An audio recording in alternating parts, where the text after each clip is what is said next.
Hey everybody, Brett Rice, Core Vision Financial Group, coming to you today with another video in our series on financial topics.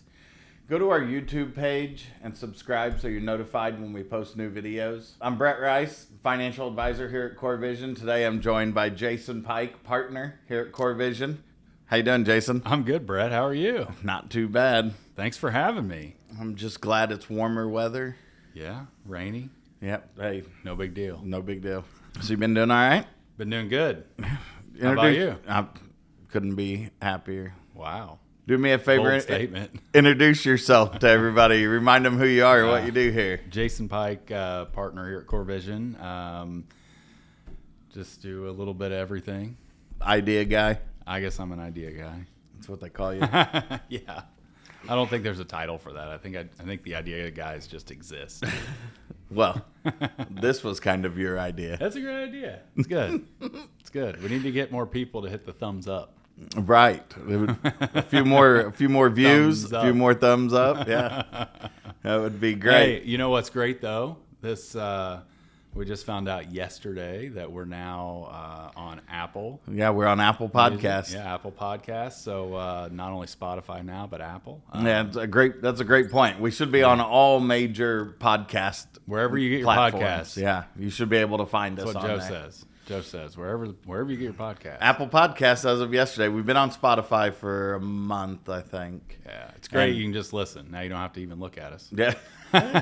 Got a face for radio. Oh, I've been told that a few times, Brett.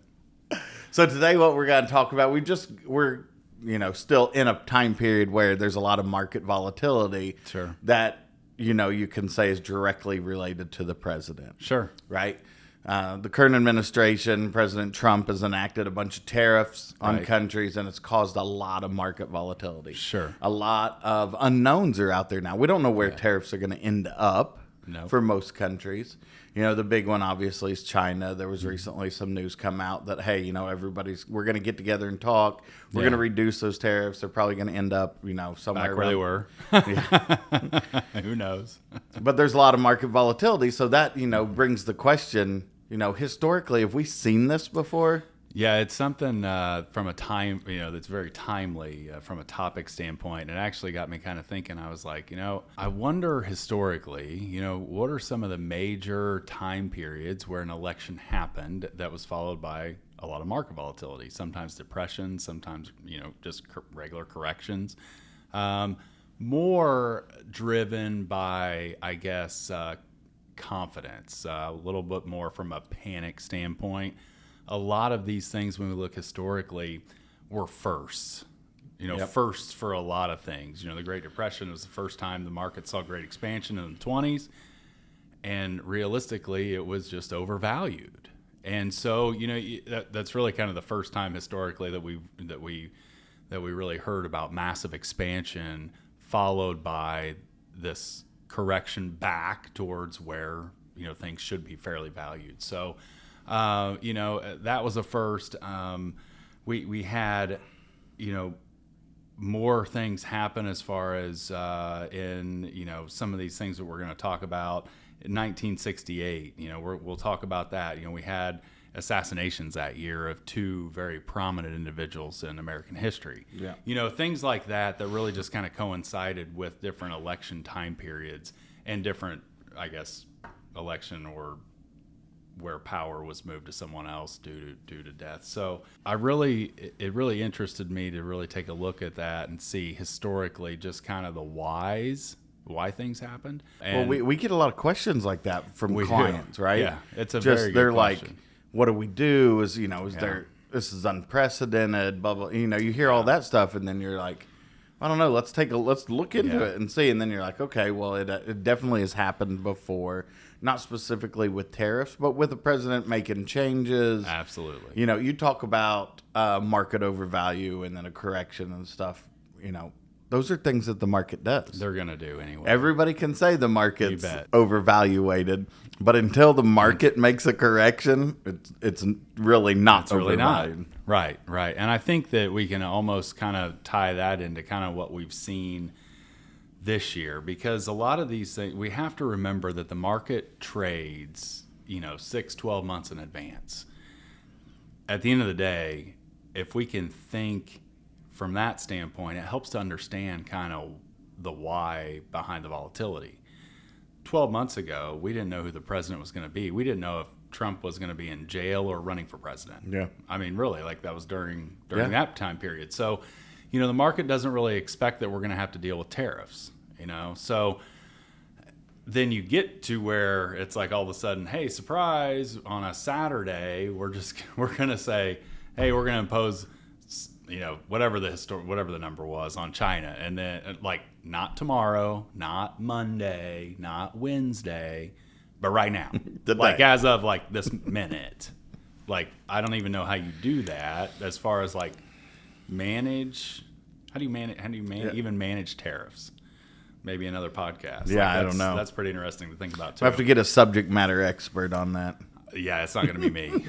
I can tell you that because even the research from this was really kind of cool to take a look and overall, I think what you're going to find out is that the market and the economy are very, they're very living beings and they're very, very solo living beings. And so we have these things that can really kind of poke and prod at it, and it's more like, oh, surprise, here's that, this happened, or surprise, this happened. At the end of the day, when we look at the long-term history, they end up as blips. Yeah. And so, and I get it. Like, we can say, well, we're going to look at the last 100 years of the stock market as far as performance. Well, that's 100 years. But when break down any 20-year period, break down any 15-year period. Right. Even as we're doing this podcast, I think yesterday the S&P closed basically at 2025 highs, like really close to it. So, we saw that very immediate kind of move down, and really, as these things are unfolding, and I think the reason you're seeing it pop back up the way it has been is because it's a surprise to the market that it's moving this quick. We talk about Russia and we talk about Ukraine. Well, that was something we thought was going to last 6 months, and it's still going on. Yeah. Right? Well, the market's kind of forgotten about that, after that initial time period where it kind of started. So it just doesn't like those surprises. Right. And I think it's a surprise to the market that the tariff situation is, at least from what we're hearing standpoint, there's kind of light at the end of the tunnels with some of these major trade partners. Yep. So, and we all understand that when there's a change in the party in the White House, the market gets a little shaky because it's like we don't know what's going to be coming down the line. We knew with the previous administration what we were working with. Sure. Now there's a new administration. We're not sure. I mean, I don't think anybody saw the tariffs being as big of a factor as they were. I mean, I don't think anybody anticipated 125, 145% tariffs. I mean, I saw that and I was just like, whoa. That's a big right. number, I mean, right? We import a huge amount of stuff from China. And if you're talking about all of it getting 125% tariffs on it, that's pretty shocking to the market. Well, we are the number one country in the world for consumption by a lot. By a lot. I mean, by a lot. And so when we think about that tariff situation, it's like, well, how much is it going to help us and how much is it going to hurt us? Because obviously things are probably going to be more expensive, but then at the same time, maybe it allows some of these companies from the U.S. to compete. Yep. Maybe it promotes the internal growth from the United States, and I think that's an idea of that as well, is how do we promote, companies wanting to be here and wanting to produce here and wanting to provide jobs here, and then seeing that trickle down. And be competitive. And be competitive, which they haven't been able to, as we know, in a long time. You just can't compete with mainly the labor market. You just can't compete with that many people that are willing to work for that. Right. I mean, you don't have an endless supply of labor. You and don't. In China, endless supply. I mean, you're pretty close. Endless supply. They talk about, that's one of the things why the labor cost is so low is because the labor availability is so high. Yeah. So, right. There's supply and demand. There's no, 100%.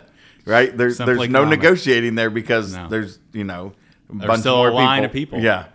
And if you don't, So it's hard for the United States to compete with that because in order for us to get people at that labor, we're paying a much higher labor rate, right, which in turn makes the product cost more. correct, and we have to because inflation.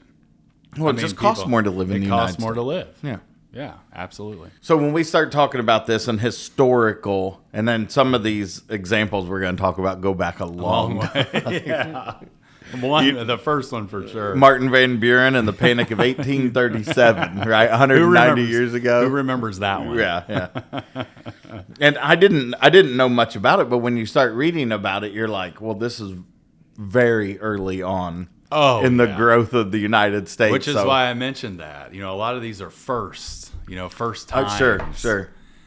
When did banks even start? Right. I mean, not 1837, we're talking about collapsing of land prices. We're talking about banks over lending. That sounds familiar to 2008, correct? So yeah, you're talking about speculative lending practices, just like the housing market exactly. crash, right? So it took from 1837 to 2008, and I didn't know that it happened prior. Yeah, I didn't either at all until I read this. And so what was cool is at least what was nice to me was between 1837 and 2008, that didn't happen again. Yeah. So, maybe we've got another 175 years. 175 years before we have something like that happen. That would be again. nice, but Right.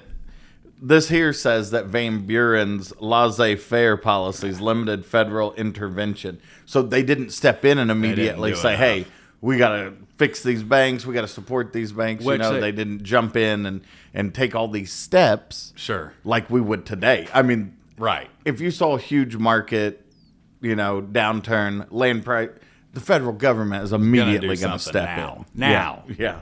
Not then, because they didn't even know. They're like, well, we don't even know what to do. Right. Probably. So combined with that laissez-faire type policy that he probably had, he probably had no idea what to do. Right. I mean, he's like, in this huge country, how do I support land prices? Right, exactly. And banks, all these banks, which at that time had to be all small town, all scattered across. Probably not connected. I mean, are we Morse code back then? Telegram? How did they even know what was happening, Brad? The riders, the horse riders, Western pigeons? Union or whatever. We have pigeons. Like, how do they? Yeah. Think about today and think about 1837 of when they've got to figure out this financial crisis. How are they even talking about it? Today we have the opposite problem. You have so much information, you don't know what's true and what's not. Too much. What's old, what's new, and then back then it was like, well, you got it 5 days later, right? And you're like, oh, the whole situation's already changed. Exactly. Yeah. When you start going down that rabbit hole of just thinking about the times then, and I mean, really, like, what do you expect?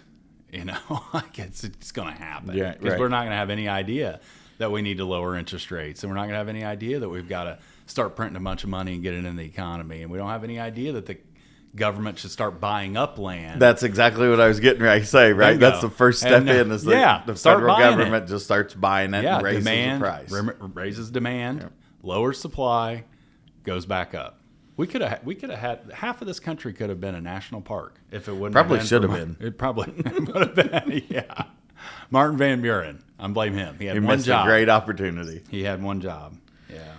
So then the next one is the Great Depression, right? Sure. We've all heard about that one. We all know about the market upheaval, right? Yeah. Can I go back one thing? Because I do want to make sure I touch on and just kind of let people know rates of return during that year and what ultimately happened. Now, we're talking about some of the 5 top volatility time periods in the market's history. Okay, I want to definitely reemphasize that. 1837, the market was down almost 16%. Okay, 1838, up 19%. 39, down 21. 40, up 6. 41, down 19. It didn't. Not until 1843 did it really rebound. So it did last a little while. 6 years, yeah. Yeah, it did. So 2008. I mean 08 didn't last 6 years, but it might as well have been. Yeah.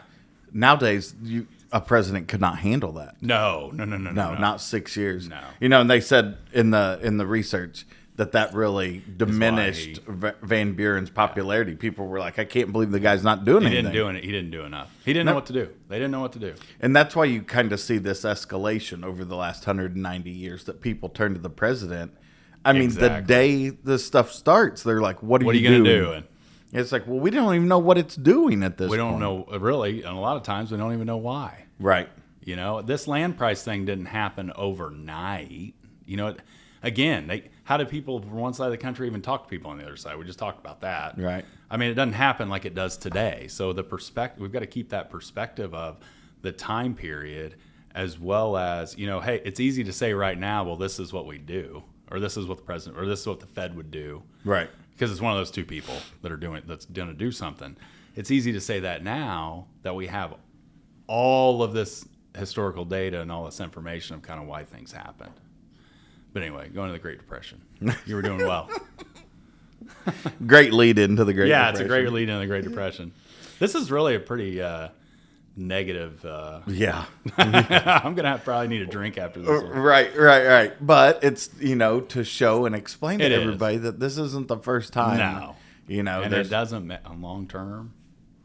Now, 6 years, if somebody retires, has 6 years of that, needs a full 5% off, could it cause a problem? Probably could. Could.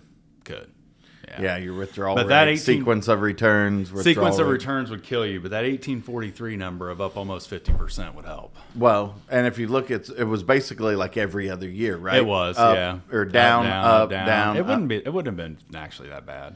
Now you think of sequence, yeah. I mean, but in the moment. And then you ripped from 46 to 50 was just straight up. So they had been fine. And so, but in that moment. Oh, you're worried. As a new retiree. Absolutely. You're probably a little worried. Especially when your advisor is calling and every 6 months or every 12 months are saying, hey, this is your percentage calculation of withdrawal rate. If we're in the 6s or 7s, we've got to think about possibly taking a little bit less if you can. You know, I mean, we're not doing our job if we don't have that conversation. Right. And people appreciate that conversation. So we're not telling you what to do with your money. Never will. I don't want somebody to tell me what to do with mine. But at the same time, people being able to make educated decisions are the goal. That's the goal. Yep. Education. I'm going to move to the Great Depression numbers. Go ahead and talk about it a little bit. Yeah, so Herbert Hoover, presidency from 1929 to 1933. Basically unlucky, the great. Pretty unlucky guy. I hope he didn't buy a lottery ticket after that. Right, and we're all familiar, you know, with the Great Depression and how bad and how long that lasted. There was also eroding public trust, and then he lost an election during the Great Depression, I think it would be hard for any sitting president to win an election while you're in the Great Depression. Right. You know, it's another example of significant market downturn that investors have to figure out. How do I sail through this thing? You know, you're talking 5 years. I mean, it's going to be tough to sit there and hold your investments when they're down five and consecutive keep going. years. I mean, yeah, and where it keeps going down. 29 down 8.5%. It came late. Was it November? Yeah, because Black Friday was like November something. Yeah, late in the year. So the year ended up down 8.5%, but then 1930 down 25%, 1931 down 44 more percent. That's the killer. People that made it through 31 though could have done it, because in 33 you were up 54. So that's going to help you back. If we look kind of the rest of the 30s, we know kind of what happens there because we had 2 world wars, right? And historically, wars do what for economies? Yeah. So they help them ramp up, right? You have an influx of federal funds. Yeah. Right? We were converting every factory to a military factory. Yeah. We were saying the federal government needs ammunition, we need planes, we need tanks. It would have been tough without that, I think. I think you're looking at a 10 to 12 year deal. Like that was the 20s. I mean, the way that they talk about the 20s and the market being overvalued. I mean, look at some of these numbers. 21 was 11%, 22 26%, 23 boring year at 4, 24 26%. Okay, 2025 30%, 2026, 11 and a half. 1925, 1926. Yeah, 1925. You said 20. Oh, sorry. Yeah. I was like, what? This year? You already know this year's return? That's why they pay me the big bucks. Hang on one second. Yeah, everybody take note of that. As a disclosure, I did not guarantee returns. 1925 was 30%. 1926 was 12%. So pretty boring. 1927, 38%, followed by 1928 at 44%. So just straight up. Rocket ship. And And this is where you talked about the overvaluation. Overvaluation. Right? We just went through a time period where We did. everybody said the Mag 7, so overvalued. Right. So overvalued. Well, Right. we're 7 years into now, or 6 years into Six. that, of you saying they're overvalued. Are they? Are they? They should have corrected by now because the economy and the markets they're living beings. I can't emphasize that enough. I mean, and they just continue to produce results. Right. I mean, Right. everybody talks about, well, this market's overinflated because the Mag 7 has just lifted everything up. But they continue to do it year Right. after year. Right. And so you're just like, okay, maybe they're not. They're continuing to return the revenue and the earnings per share that they projected. All Yeah. of these things continue to come in. Well, here's the difference. The difference is those returns I just rattled off. Think about that compared to 2022 and now. So we 27. Okay, so after 2008, we got to 13 or 14 when we started going back up. Rates were at 0, right? So we start moving back north. 2017 was a down year, not by a lot, if I remember right. I think it was single digits even. 2022 was our correction year, down 22%, something like that on the S&P. Yep. Herbert Hoover didn't have the luxury of coming into office after a correction year. There wasn't one. Yeah. It was up the 2 years prior to him coming into office were up collectively 80%. Okay? 80. He had no chance. Yeah, no change. He was just unlucky. You know? Maybe he was a good guy. I mean, we're going to talk about it in a minute, but it's like George Bush, Yeah. right? Absolutely. I mean, basically just unlucky. Oh, yeah. Starts presidency with a financial issue and ends his presidency with With a financial issue. Yeah. And he's still just happy as pie. Yeah. Down in Yeah. Texas, hanging out. You know, over he's really the only president with a negative stock market return during his Correct. presidency. During his presidency. Correct. I mean, the only one. Yep.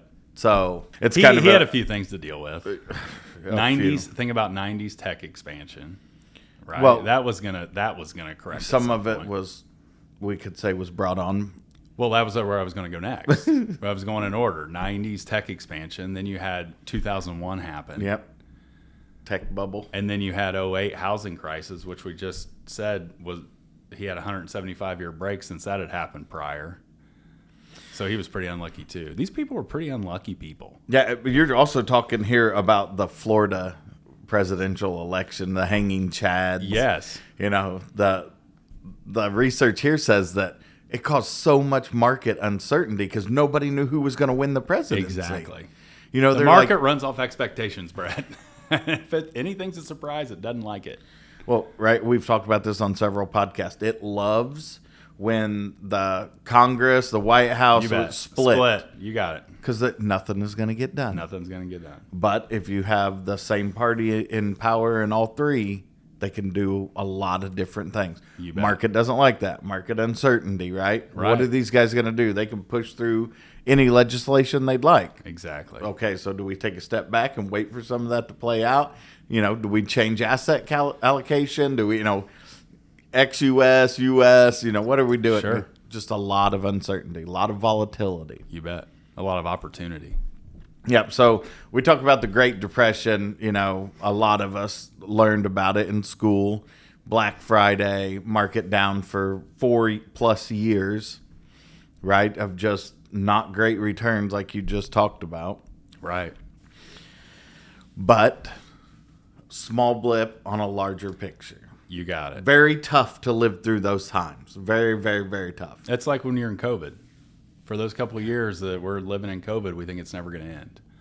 Remember? Never going back to the office. Never.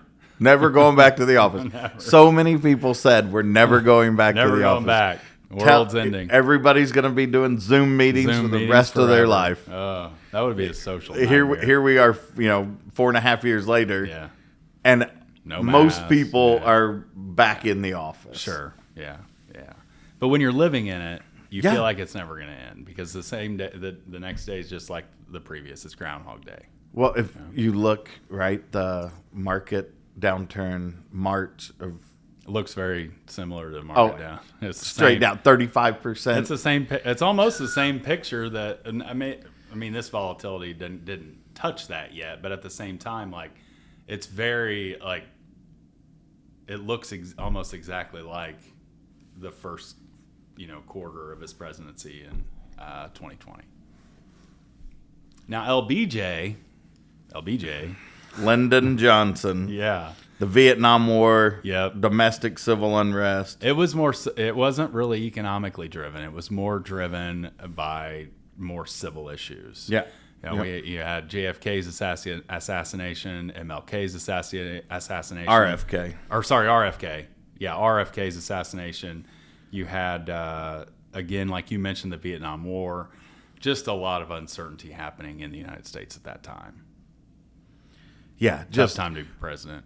I've heard a lot of stories about this time recently with my dad's passing. Sure. A lot of people talked about when those guys came home from the Vietnam War, just what a disaster it was for them. I mean, they couldn't tell people they just came home from Vietnam. Sure. Because people would spit on them, You bet. protest them, Yeah. all this stuff. The country was as divided as it's probably ever been. Sure. And you have a president that supports that, Right. right? So then Yeah. now you're like market uncertainty. Where are we going? What are we doing? All of that creates, again, short-term turmoil. Very. 1968, the market was positive 11%. Very short, very much a blip, but definitely a time that was tough while you were living in it. Yeah. While you were there. What was the return the 2 years after? 2 years after, 69 was down 8.5%, but 70 was back up 4%, 71 up 14%, 1972 up 19%. But just, a presidential decision that Yeah. causes market uncertainty, right? All right, so you talked about George W., Yep. right? George Bush, Yep. the hanging chads. Yep. A lot of market uncertainty during that time frame because there was a time period where we did not know who was going to win that election. Right. So, And we didn't, obviously we didn't know what was going to happen in 01. We didn't know 08 Yep. was going to happen. Yep. And actually, when we look at the sequence of returns for him, it's interesting because I would have been wrong on this. I would have guessed 01 would have been down more, but 01 was down 12%, 02 was down 22%. But then in 03, market was up almost 29%, 2004 up 11%, 2005 up 5%, 2006 up 16%. So we're doing, right. you talk about that 2000 to 2008. This is why, because 2007 still positive, 5.5%. Like, he had some decent years in there in between. 08 financial crisis down 37. Without that number in there, he's not even on this piece of paper. Yeah. He's just not, probably. But he still had a hard start, I guess. So I guess the start was those two things out of his control. Housing market crash, tech bubble crash, outside of his control. September 11. Out. Yeah, Yeah. Like you said, bad timing. Can you imagine? He had to have been like, what is happening? Like, did I pick the worst time ever to run for president? Right. That's just, I mean, anybody sitting in that chair would have had to deal with the exact same thing. You bet. And, and you look back on it. I mean, obviously hindsight's always 20/20, Right. but, you just look back on it and you're like, well, what if Gore had gotten elected? How would that have shaped how those 8 years really played out? Would it have been different? Would it have been not? Right, because he would have probably responded differently to some of those. Absolutely. But we understand there's gonna be uncertainty. The bet. market is gonna respond to that. Right. Especially nowadays with computers and algorithms and It's- all of these things that institutions I mean, are fractions of movements, right? There are people Shorting. There's all of these things that go on nowadays. There are people working right now whose jobs are to create programs to run better algorithms because they're not good enough. Like right now, we're going to talk about this, on this podcast, and people listening are probably going to see a little bit different Facebook feed. Yeah, for sure. I mean, it's just what's going to happen, and those, all those algorithms are that they have taken marketing to basically just have everything automatically tailored for you. Yeah, for sure. I mean, think about the shirt I'm wearing. If it hadn't been for Facebook marketing, I would have not known this company existed. Because it's just, you think about that. Yeah. And when someone who you're buddies with is talking about, hey, I got this new camera or this new, type of Kleenex, no matter what it is, it's a suggestion in your Amazon cart. I mean, it's just going to come up. I literally just had that happen to me 2 nights ago. We were talking about something. 2 scrolls down, there was an ad. We talked about how we're number 1 in consumption. There's a reason. I mean, no one's going to touch us in consumption ever. And I think part of the problem is the market is so much larger now. And it's so much. In most people's lives, work, retirement plans, savings, 529s, all these different things, it touches almost 50% of people. And it should touch more. But it should touch conversation more. For another day. So when people see it now in these numbers and the financial news channels, red everywhere, everyone starts to panic. Mm-hmm. It's not the first time we've been through one of these. Won't be the last. And it won't be the last, for sure. Correct. The next time we have a presidential election, and if it changes parties, we may see something very similar again. You got it. So every time we have a presidential election, new president, new party, could be, people talk about the market being overvalued all the time. Sure. There could be a correction in there. At some point, we may start saying, hey, everything's shifting towards technology. Some of these other companies out here are going away. Right. They're just falling off. Right. So there could be more negative stock market events. Mm-hmm. We all need to understand that and know that our goal is 10 years from now, 20 years from now, 30 years from now, whatever our time horizon is. Unless our goals and our risk tolerance change, we have to figure out a way to sail through those. You got it. Because we know that a few things. When I talk about risk with clients, it's very important that I think clients get to a net number instead of a gross number. And what I mean by that is that if we're talking, I've had this conversation. I had this conversation 3 times last week. Same conversation is we know that market history says you should just be in equities. You should just be in stocks. Yep. Just be on stocks. So unfortunately, our emotions get in the way of that. But we know from a number standpoint that the market's up 73% of the time, give or take the day, right? Think about somebody in the MLB batting .730. Crushing it. I mean, if you bat .730 over your lifetime, you are the best ever by double. Ever. Okay?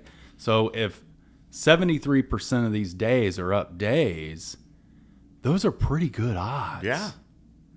And it's hard, and that's 100 years of data right there, right?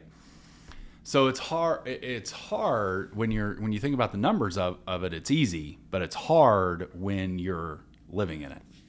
When you're in that moment. You bet. It's so difficult.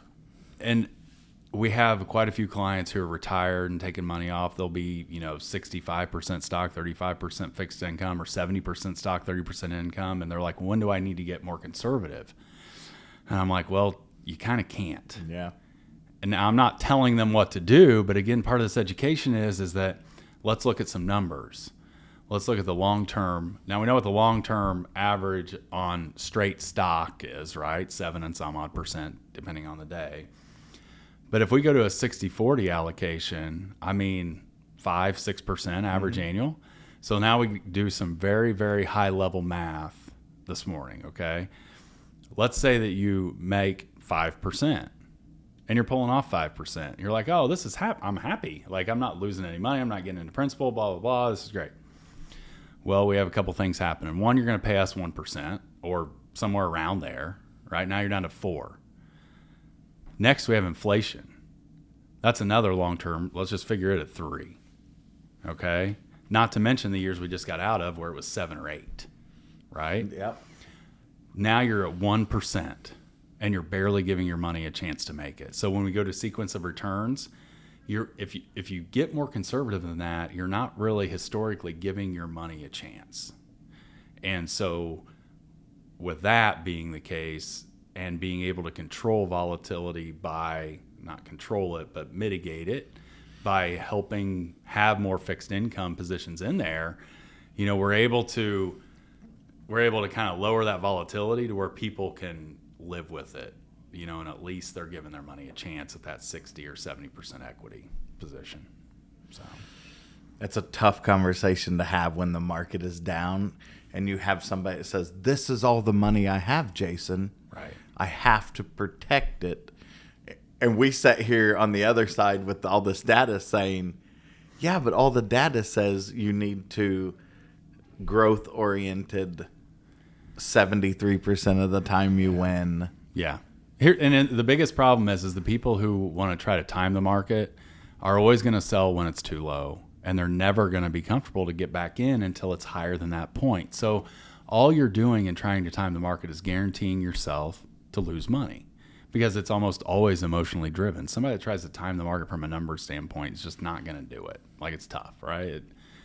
You have to be invested in something long term. Yeah. It's just what it is. So it's very important to be in those up days, because if you miss the up days, the big up days are where you really miss, and that's where you really can't afford to. Well, to be out. I believe it's an American Funds It is. piece. Yeah, that's what I was If you thinking miss about. the 10 best days Yeah. in the last 20 years, your average annual rate of return is like 7% less. Yeah. Average annual. That's 10 days. Yeah. Because normally one of those pop-up days follows a down day. You got it. Right? Usually within a week or two, you're going to see a pop. We see it all the time right now based upon news coming out about tariffs. In the middle of the night. Bam. Yeah. Or it shoots right up. Shoots right up. 1,000-point days. 1,000-point days.